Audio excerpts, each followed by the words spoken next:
Number one, put God first. Put God first in everything you do.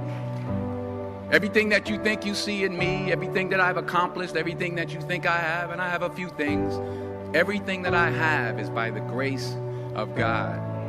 Understand that. It's a gift.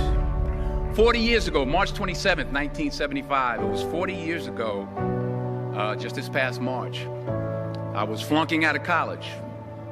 I had a 1.7 grade point average. I hope none of you can relate. I had a 1.7 grade point average. I was sitting in my mother's beauty shop. They still call it beauty shops now? What they call it now? Yeah, I was sitting in the beauty parlor. I was sitting in my mother's beauty parlor, and I'm looking in the mirror, and I see behind me this woman under the dryer.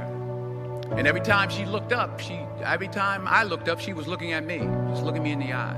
And I didn't know who she was, and I said, she said, somebody give me a pen, give me a pencil, I have a prophecy.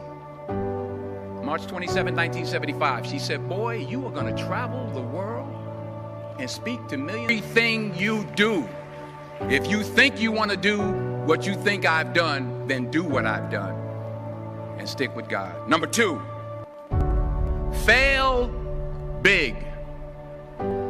That's right, fail big. Today's the beginning of the rest of your life, and it can be very frightening. It's a new world out there, it's a mean world out there, and you only live once.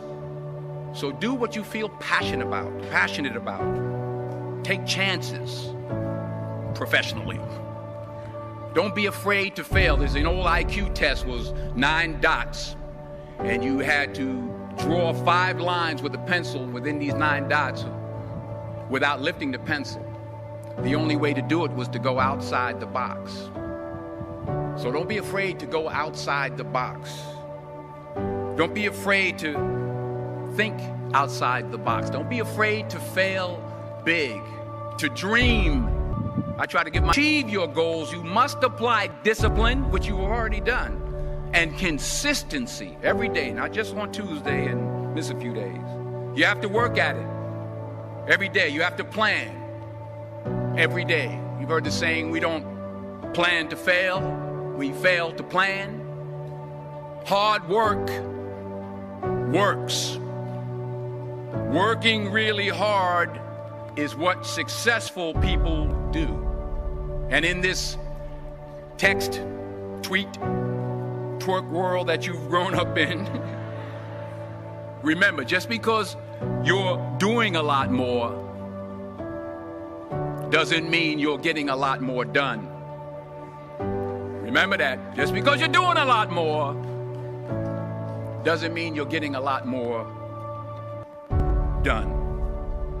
Don't confuse. You'll never see a U-Haul behind a hearse. I'll say it again.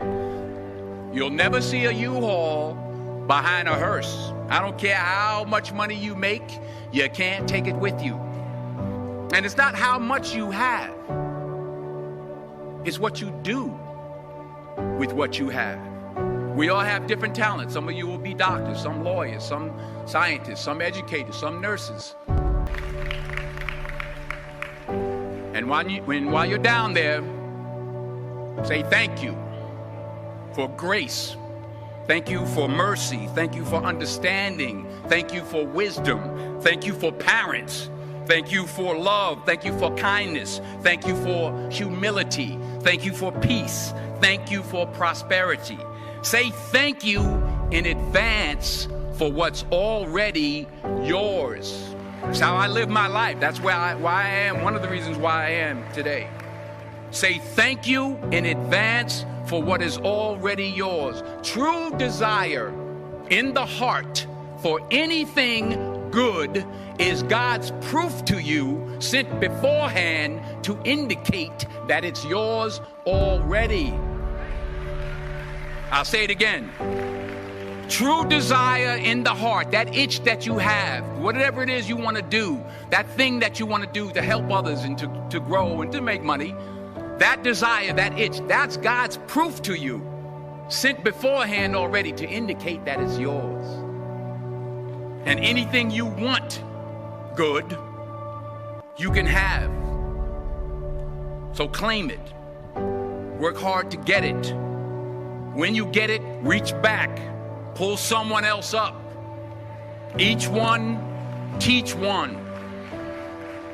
Don't just aspire, make a living. Aspire to make a difference. Don't forget to like the video. And don't forget to subscribe.